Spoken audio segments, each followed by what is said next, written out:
Hi hello friends, இன்றைக்கி oats பணியாரம் பார்க்க போகிறோம். அதுக்கு தேவையான ஓட்ஸை வறுத்து பொடி பண்ணி எடுத்து வச்சுக்கலாம்.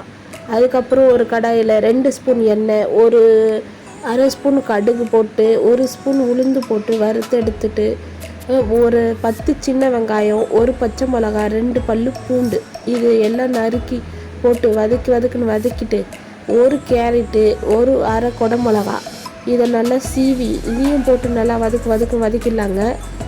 உங்கள்கிட்ட என்ன காய் இருக்குதோ அதை எடுத்து யூஸ் பண்ணிக்கோங்க. இதெல்லாம் மாவில் போட்டு தேவையான அளவு தண்ணி ஊற்றி, ஒரு சிட்டிகை தேவையான அளவு உப்பு, 2 சிட்டிகை பெருங்காயம், இதெல்லாம் போட்டு வதக்கி எடுத்து, அப்புறம் நாங்கள் பணியாரக்கல்லில் தேவையான எண்ணெயை லைட்டாக ஸ்ப்ரெட் பண்ணி ஊற்றி வச்சு மூடி வச்சு திருப்பி போட்டால் சூப்பரான அருமையான லோ கார்ப் பணியாரம் ரெடிங்க. கண்டிப்பாக ட்ரை பண்ணுங்கள்.